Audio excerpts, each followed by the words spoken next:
RS brothers లో ఆషాఢం KG sale మళ్ళీ మొదలైంది. మరెన్నో క్రేజీ ఆఫర్స్ ఖైదీ చేయండి ఆర్ఎస్ బ్రదర్స్.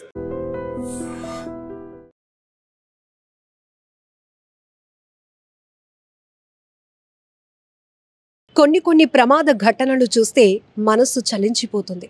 అయ్యో, ఇంతలోనే అంత ప్రమాదమా? ఇప్పుడే కనిపించిన వ్యక్తి రెప్పపాటులోనే అలా మృత్యువుడికి చేరుకున్నాడా అని మాటలు మనం కొన్ని దృశ్యాలు చూసినప్పుడు అంటూ ఉంటాం. అవును, ఇప్పుడు ఈ సీసీటీవీలో రికార్డైన ఈ దృశ్యాలు కూడా ప్రతి ఒక్కరిని కలిచివేస్తున్నాయి. మరికొద్ది క్షణాల్లో విధులకు హాజరు కావాల్సినటువంటి ఒక హెడ్ కానిస్టేబుల్ అంతలోనే ప్రమాదానికి గురయ్యాడు. మృత్యువు అతన్ని మింగేసింది. అతను గత కొన్ని రోజులుగా చికిత్స పొందుతూ ఇప్పుడు ప్రాణాలు విడిచాడు. అయితే ఈ ప్రమాదానికి సంబంధించినటువంటి సీసీటీవీ ఫుటేజ్ ఇప్పుడు సోషల్ మీడియాలో వైరల్ అవడమే కాదు, ప్రతి ఒక్కరి గుండెలను కదిలిస్తోంది. కలిచివేస్తున్నటువంటి దృశ్యాలుగా కూడా చెప్పొచ్చు. ఈ మధ్య అనేక ప్రమాదాలు, అది విమాన ప్రమాదమా, లేకపోతే షిప్వా, లేకపోతే రోడ్డు ప్రమాదాలా అని పక్కన పెడితే ప్రమాదం ఎప్పుడు ఎటు నుంచి ఎలా పొంచి వస్తుందో మనం ఎవ్వరం కూడా ఊహించలేం. కొన్ని ఘటనలు చూస్తే నిజానికి భూమిపై మనకు రాసిపెట్టి ఉంటే గనక ఒకవేళ మనం ఆ ప్రమాదం నుంచి కూడా తప్పించుకోగలుగుతాం, ప్రాణాలతో బయటపడగలుగుతాము అని చెప్పడానికి పెద్ద ఉదాహరణ అహ్మదాబాద్ విమాన ప్రమాదం నుంచి అంతమంది చనిపోయినా కూడా ఒకే ఒక వ్యక్తి, రమేష్ అనే వ్యక్తి ప్రాణాలతో బయటపడటం నిజంగా ఇది ఒక మిరాకిల్గా మనం అందరం చెప్పుకున్నాం. అలాగే సోషల్ మీడియాలో చాలా వీడియోలు వైరల్ అవుతూ ఉంటాయి. కొన్ని ఘటనలు చూస్తే మనకి చావు రాసిపెట్టి ఉంటే గనక విధిని కూడా ఎవరూ తప్పించలేము, ప్రమాదాన్ని తప్పించలేము అన్నట్టు ఏదో ఎక్కువగా పెద్దలు సామెతగా చెప్తూ ఉంటారు. ఒకవేళ మనకి భూమిపైన నూకలు చెల్లిపోయినట్టయితే కనుక పాము తాడు కూడా పామయ్యి కరుస్తుంది, ప్రాణాలు తీస్తుంది అని ఎక్కువగా పెద్దవాళ్ళు అంటూ ఉంటారు. అలాగే కొన్ని ప్రమాద ఘటనల తీరు చూస్తే కూడా కొంతమందిని అదృష్టవంతుడు అని అంటూ ఉంటే కొంతమంది చాలా దురదృష్టవంతులుగా మనం చెప్పుకుంటూ ఉంటాం. ఇప్పుడు ఇక్కడ పద్మనాభం మండలం, విజయనగరం జిల్లా పద్మనాభం మండలం కోరాడలో జరిగినటువంటి రోడ్డు ప్రమాదంలో రామునాయుడు అనే హెడ్ కానిస్టేబుల్ మృతి కూడా ఇంచుమించుగా మనందరం ఆ రకంగా చర్చించుకోవటానికి అనిపిస్తోంది ఆ దృశ్యాలు చూస్తుంటే. మరి కాసేపట్లో విధులకు హాజరు అవ్వాల్సినటువంటి అతను హెడ్ కానిస్టేబుల్ రామునాయుడు అంతలోనే ప్రమాదానికి గురై రోడ్డు ప్రమాదంలో ఆయన ప్రాణాలు పోగొట్టుకున్నటువంటి పరిస్థితి ఈ సీసీటీవీలో చూస్తే గనక ఇక్కడ కొంతమంది పోలీసులు నిలబడి ఉంటారు. ఇది దాటితే ఆయన డ్యూటీకి వెళ్ళిపోయినట్టే. కానీ అంతలోనే ఆ గేట్ బయట అదే ప్రెమిసెస్ అవుట్ సైడ్ ఒక వాహనం వచ్చి ఆయన్ని ఢీకొంటుంది. దాంతోనే అతను పూర్తిగా కోమాలోనికి వెళ్ళిపోయిన పరిస్థితిలో ట్రీట్మెంట్ తీసుకుంటూ ఇప్పుడు ఆయన మృత్యువుడికి చేరుకున్నారు. చనిపోయినటువంటి బాధాకరమైన ఘటన. ఈయన చింతల వలసలో ఉన్నటువంటి ఏపీఎస్పీ బెటాలియన్లో హెడ్ కానిస్టేబుల్గా పనిచేస్తున్నారు.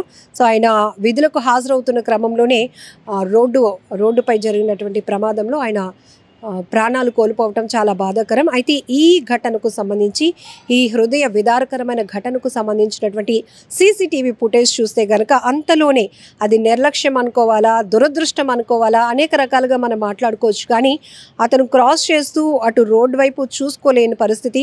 ఒకవేళ హెల్మెట్ ఉంటే కనుక కిందన పడిపోయినా బలమైన గాయాలు జరిగినా కూడా ప్రాణాలతో బయటపడడానికి అవకాశం ఉంటుందేమో. కొన్ని చోట్ల హెల్మెట్లు పెట్టుకున్నా ఇంకా ఆ ప్రమాదాన్ని ఎవరు తప్పించలేరు. దాన్ని మనం విశ్లేషించుకోవడం కంటే ముందుగా మనం భద్రత దృష్ట్యా ఆలోచన చేసుకొని మనం ఆ ఏర్పాట్లలో ఉంటే బెటరు అనిపిస్తూ ఉంటుంది. పోలీసులు కూడా ఆ రకంగానే చెప్తూ ఉంటారు. మీరు పోలీసులకు భయపడి హెల్మెట్లు పెట్టుకోవడం, ట్రిపుల్ రైడింగ్లు మానేసి అక్కడి వరకు ముగ్గురు ప్రయాణిస్తున్నటువంటి ద్విచక్ర వాహనంపై పోలీసులు చూడగానే ఆగిపోయి ఇద్దరు నడిచి వచ్చేస్తూ ఉంటారు. ఇలా మా కోసం మీరు నటించకండి, మీ జీవితం కోసం, మీ ప్రాణాల కోసం, మీ కుటుంబం కోసం మీరు మీ భద్రతా చర్యలు, ట్రాఫిక్ రూల్స్ పాటించండి అంటూ పోలీసులు ఎప్పటికప్పుడు చాలామందికి కౌన్సిలింగ్ ఇస్తూనే ఉంటారు. సోషల్ మీడియాలో కూడా మనం చూస్తూనే ఉంటాం.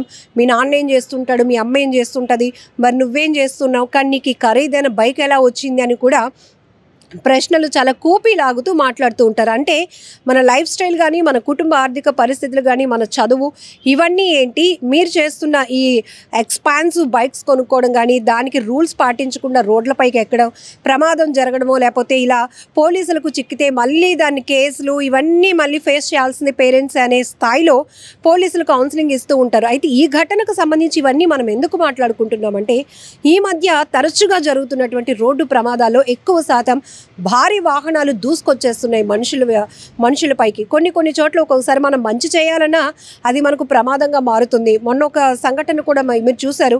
ఒక కుక్కను తప్పించిపోయి అదుపు తప్పి కారు ఏకంగా నదిలోనికి దూసుకుపోయి ఆ ఘటనలో 2 చనిపోయారు. అంటే ప్రమాదం ఎప్పుడు ఎలా వస్తుందో మనం తెలీదు, ప్రమాదాన్ని మనం తప్పించలేము కూడా. కానీ జాగ్రత్తగా ఉండాల్సినటువంటి అవసరం మాత్రం చాలానే ఉంది.